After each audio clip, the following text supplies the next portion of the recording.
Vse je povezano z dominanco. Ste v zadnjem času opazili ta čuden pojav, da opažate javne molitve? In ko rečem javne molitve, mislim na molitve, ki bi se lahko dogajale na zasebnih mestih, pa se dogajajo na ulicah, pred stavbami, prek glasnih megafonov. Nekateri ljudje v New Yorku to opažajo. In vse to prihaja iz določene verske skupine, ki znova in znova in znova in znova in znova poskuša dokazati svojo prevlado. In še naprej premikajo meje, kolikor le lahko. Začelo se je že pred leti, a nedavno smo slišali zgodbo o skupini islamistov, ki so molili pred dekliško šolo, majhno dekliško šolo v New Yorku, čeprav je mošeja dobesedno tik zraven. Zakaj to počnejo? Zaradi prevlade. In količina posnetkov, ki jih lahko najdete o teh dogodkih, je pravzaprav osupljiva. Dobrodošli v oddaji Meteor. Dobrodošli v oddaji Odpor. Sem Meira K, vaša voditeljica. Ne pozabite pritisnite na gumb za naročnino in všečkajte ta video, če vam je dovolj in želite pokazati upor. Torej, moški na Severnem Irskem je bil ogorčen, ko je videl dva islamista, ki sta molila v garderobi fitnesa in ju je izgnal. To ni mošeja, tukaj ne morete moliti, pojdite ven. Tako se to naredi. Nihče tega ne počne v muslimanskih državah. To počnejo samo na Zahodu, da bi pokazali prevlado. To je pomembno razumeti. Takšnih videoposnetkov v Saudski Arabiji ali Katarju ni, ker tega tam nikoli ne bi naredili. Za tem stoji verski razlog, o katerem bomo govorili čez trenutek. Poglejmo si. Samo molimo tukaj. Ne bi smeli. To ni molilnica, to je garderoba. Ljudje pridejo sem in se preobrečajo. To ni za molitev. Nikakor ne. Nikakor ne. No, začnimo. To ni moj problem. Ne verjamemo, da je to soba. No, jaz sem tukaj, da se preoblečem, fantje. Nisem tukaj, da gledam to jebeno sranje. Oprostite. To je popolna bedarija, kaj ne? Excuse me, can I get posse? Moram pa reči, da če nekdo želi moliti in nima kam iti, potem sem za to. Nimam nič proti. Vprašanje se začne pojavljati, ko ne gre več za molitev, ampak bolj za uveljavljanje prevlade. Nisem prepričana, da je ta video eden izmed takšnih. Nisem prepričana, da to ti dve osebi počneta namerno. Ker ko to počnejo namerno, naredijo stvari, ki so bolj podobne temu. V tem. Snežni vihar.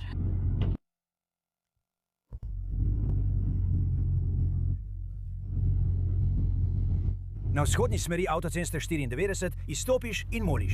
Sem. Tu. Vse. Zdaj, veš kaj je zmedeno pri tem? Ker če si nekdo, ki to gleda strani in ne razumeš, da je to del tega, kar počnejo, da namerno uveljavijo svojo prevlado, bi na to gledal in rekel, wow, to je pravzaprav precej navdihujoče. To je moški, ki je tako predan svoji vsakodnevni molitvi, da je pripravljen iti ven in moliti celo v snežnem viharju. In to je res. To je impresivno dejanje. Edina stvar pri tem je, da je nekoliko nenavadno. Malce nenavadno je misliti, da je sprejemljivo na avtocesti izstopiti in moliti. Kaj to pomeni? Kako to v resnici izgleda? Poglejmo si to. Prvo, sploh ne vem, kaj se dogaja, ampak poskušam iti na tvoje stranišče in glej, tukaj vas 12 moli, prvo, kaj se dogaja? Kaj se dogaja? Kaj se dogaja? 12 jih je prav zdaj noter in molijo, prijatelj. Kaj pa ti delaš? Prišel sem samo molt. Pojd molt v avto s pridigarjem, to ni nobena jebena mošeja, stari. Kaj je z vami, stari? Polej, udar me po roki tudi, stari. To ni nobena jebena pošast, stari. Ja. V redu, dejstvo, da obstajajo islamistični policisti, je samo po sebi zaskrbljujoče. Ampak rada bi govorila o tem pojavu, ker se mi zdi zanimiv. Mislim, da je točno to tista meja, zaradi katere se ti in jaz počutiva nelagodno, ko to gledava. Poglej, človek mora pač moliti, naj mu dovoli moliti. In kot verna oseba sem na to občutljiva. Želim, da lahko ljudje molijo, kadar to potrebujejo. Mislim, da je točno to tista meja, na kateri poskušajo vztrajati. Na tej meji poskušajo uveljaviti svojo prevlado, hkrati pa te naredijo, da se počutiš, kot da si islamofob ali da ne verjameš v verske svoboščine, če kaj rečeš ali če se ti zdi kaj čudno. In to je res čuden in nenavaden položaj, kaj ne? In zakaj vam najprej kažem te videoposnetke? Razlog za to je, ker ko gre za eno osebo, ko je to Bazan, en Inđun Hasan, ko je to v Inđun Hasanovi igri, se zdi, kot da, veš kaj, bodi spoštljiv, ta moški želi moliti. Zunaj je snežni vihar, dobro zanj. Ta moški mora moliti. Je v garderobi, dobro zanj. Ta moški blokira kopalnico in je v stiski.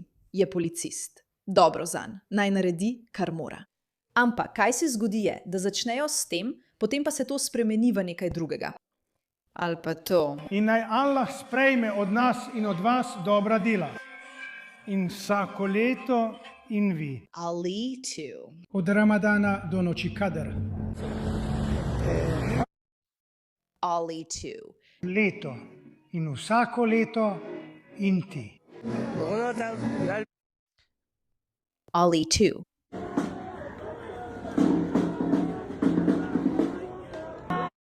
Prav? Vse to.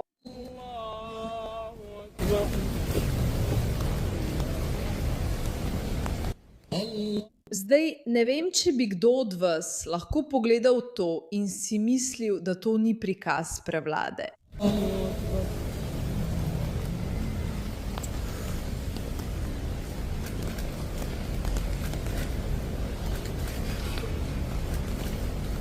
Je srhljivo in strašljivo. Imajo glasne megafone, kar je čudno. Kolikor vem, večina ljudi moli v tišini in ko molijo na glas, je to znotraj stavbe. Kljub temu, to morajo početi prek zvočnikov, da vsi vejo.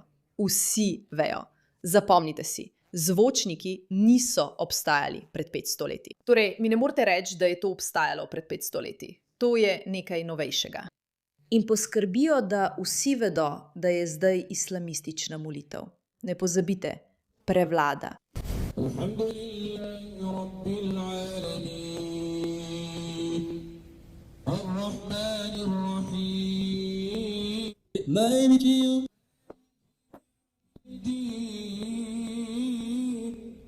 Zdaj je Amy Mack objavila tole. Islamski kongres osvaja Združene države. Med shodom za Hamas pred Downing Streetom v Londonu islamski vojaki so se ustavili za molitev Magrib. Ali se naivni Zahod sploh zaveda, da molitev Magrib vsebuje sura Al-Fatiha, ki je eno najbolj antikrščanskih in antijudovskih besedil v Koranu? Poleg tega, ali veste, da so te islamske ulične molitve pravzaprav soočenje in izjava? Muslimani uveljavljajo svojo nadvlado in implicitno zahtevajo, da se jim morajo vsi ostali, ki želijo iti mimo po ulici, prilagoditi. To je manifestacija starega islamskega načela, da mora islam prevladovati in ne biti podrejen. On prevladuje. Neizogibno je, da bodo voditelji vseh zahodnih držav morali prej ali slej odločiti, ali bodo branili lastne zakone in kulturo, ali pa se bodo postopoma uklonili islamskim normam in praksam, dokler končno ne postanejo šeriatske države. Želim, da se spomnite, kako se je ta video začel, ker je to točno ta strategija, ki jo uporabljajo. Začne se z nečim, kar se zdi povsem običajno vedenje. In če si dober, normalen, sočuten človek, o tem ne rečeš ničesar. Naprimer, ta oseba ima pravico do verske svobode. Ampak stvari se zelo hitro in zelo dramatično spremenijo. In preden se zaveš, pride do resničnega uveljavljanja te prevlade.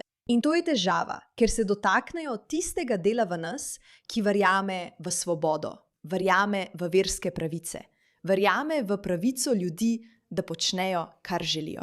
In zelo hitro se vse spremeni, kar tako. To je strategija, ni naključje. Ne gledate tega in se ne počutite nelagodno, brez razloga, nato pa zgroženi, ne da bi opazili, kako se to stopnjuje. Točno to je namen tega. In jaz osebno menim, da je to neverjetno problematično. Kdaj preidemo iz sočutja do spoznanja, počakaj malo, to je prevzem. Hvala za vašo pozornost glede te zadeve.